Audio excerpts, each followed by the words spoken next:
శ్రీ సాయినాథాయ నమః. శ్రీ సాయి సచ్చరిత్రము.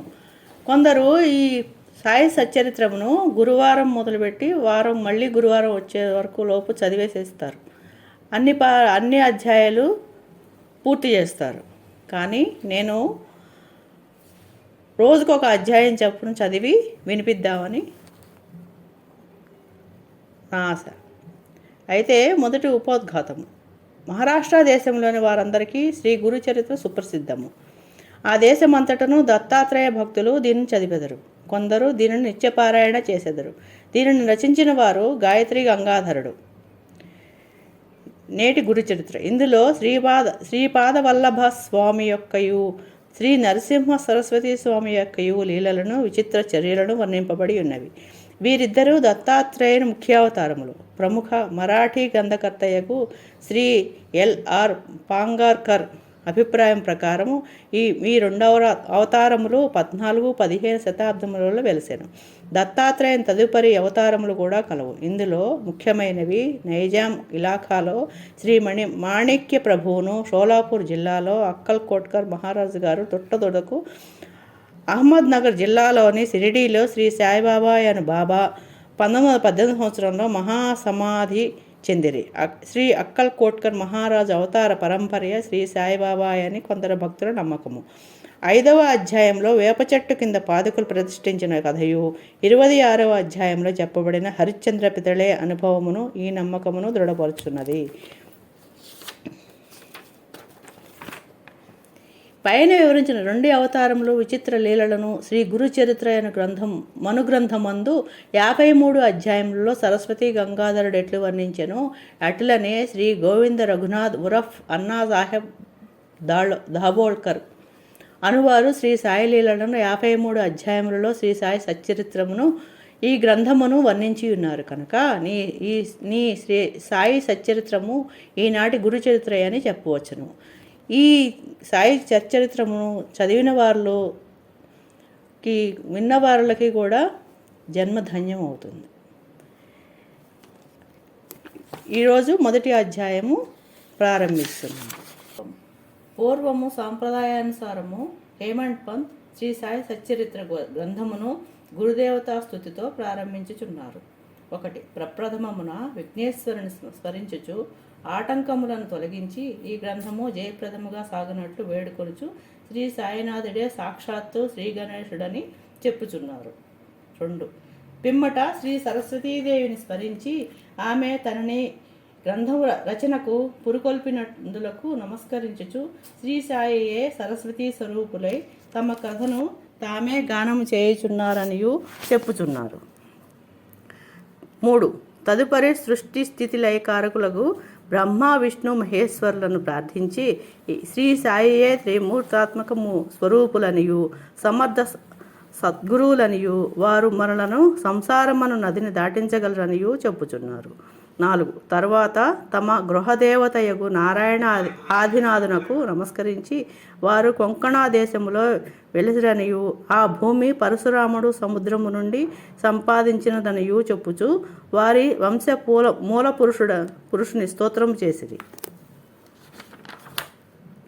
5. అటు పిమ్మట వారి గోత్ర ఋషియగు భరద్వాజ మునిని స్మరించెను. అంతేకాక యాజ్ఞవల్క్యుడు, భృగుడు, పరాశరుడు, నారదుడు,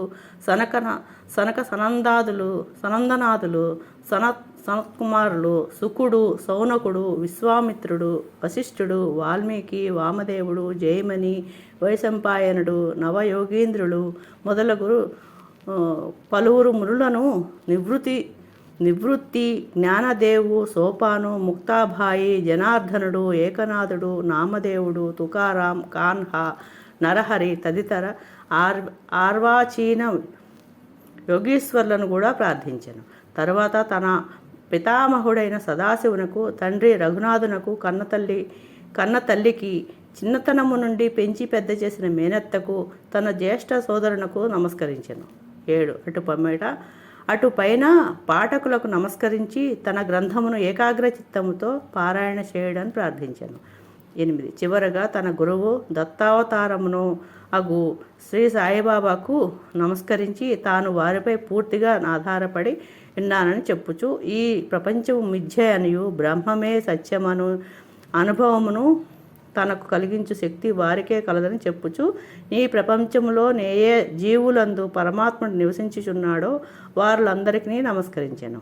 పరాశరుడు, వ్యాసుడు, శాండిల్యుడు మొదలుగా గలవారులు చెప్పిన భక్తి మార్గములను పొగడి వర్ణించిన పిమ్మట హేమండ్ పంత్ ఈ క్రింది కథను చెప్పుటకు ప్రారంభించెను.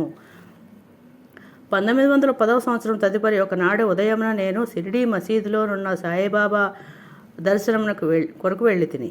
అప్పుడు జరిగిన ఈ క్రింది విషయములను గమనించి మిక్కిలి ఆశ్చర్యపడి తిని.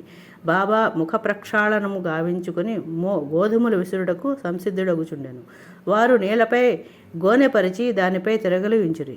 చేటల్లో కొన్ని గోధుమలు పోసుకొని కఫనీ చేతులు పైకి మడిచి పిడికెడు చొప్పున గోధుమలు వేయిచూ విసరసాగిరి. అది చూచి నాలో నేను ఈ గోధుమ పిండిని బాబా ఏమి చేయును? ఆయన ఎందులకు గోధుమలు విసురుచుండెను? వారు భిక్షాటనముచే జీవించువారే. వారికి గోధుమ పిండితో ఏమి నిమిత్తము?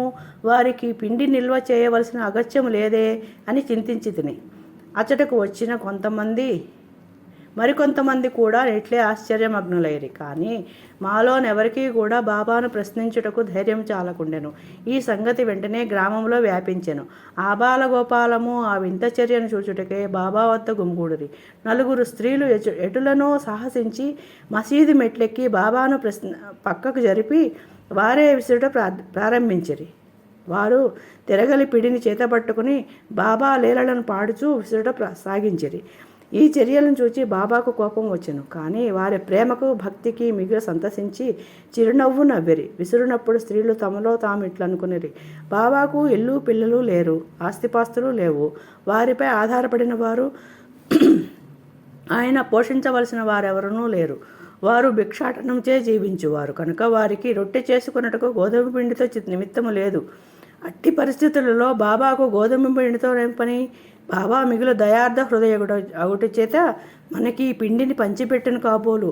ఈ విధముగా మనమున వేర్వేరు విధముల చింతించుచు పాడుచూ విసురుట ముగించి పిండిని 4 భాగములు చేసి ఒక్కొక్కరు ఒక్కొక్క భాగం తీసుకొని చుండ్రి. అంతవరకు శాంతంగా గమనించుచున్న బాబా లేచి కోపంతో వారిని తిట్టుచూ ఇట్లనెను, ఓ వనితలారా, మీకు పిచ్చి పట్టినదా ఏమి? ఎవరబ్బా సొమ్మనుకుని లూటీ చేయుచుండ్రి? మీ వద్ద నుండి గోధుమలు వాడుకుంటున్నా ఏమి?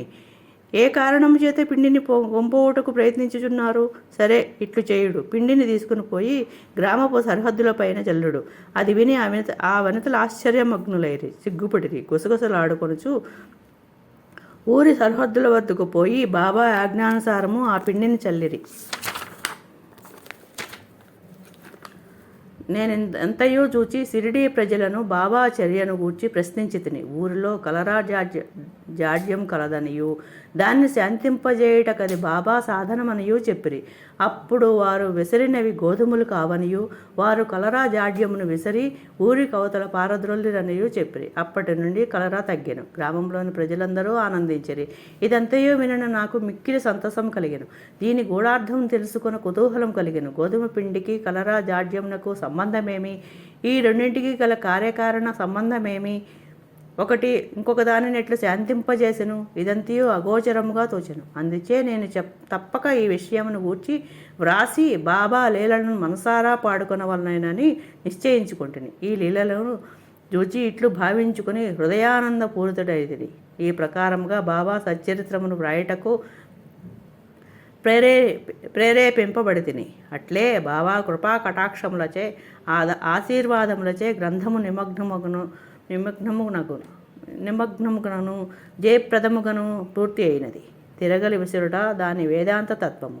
తిరగలి విసురుటను గూర్చి షిరిడీ ప్రజలనుకుని రీతియే కాక దానిలో వేదాంత భావం కూడా కలదు. సాయిబాబా షిరిడీ యందు సుమారు 60 ఏండ్లు నివసించారు. ఈ కాలమంతయు వారు తిరగలి విసురుచునే ఉండిరి. నిత్యము వారు విసిరినది గోధుమలు కావు, భక్తుల యొక్క పాపములు, మనోవిచారములు మొదలగునవి. తిరగల యొక్క క్రింది రాయి కర్మ, మీది రాయి భక్తి. చేతితో పట్టుకున్న పిడి జ్ఞానము.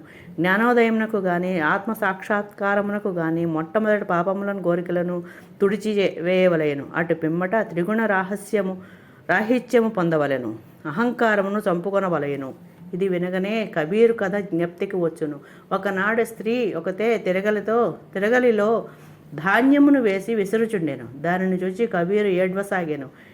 నిపతిని నిరంజనుడను ఒక సాధు పుంగవుడది చూచి కారణము అడుగగా కబీరు ఇట్లు జవాబిచ్చాను. నేను కూడా ఆ ధాన్యం వలె ప్రపంచమును తిరగలలో విసరబడదు కదా.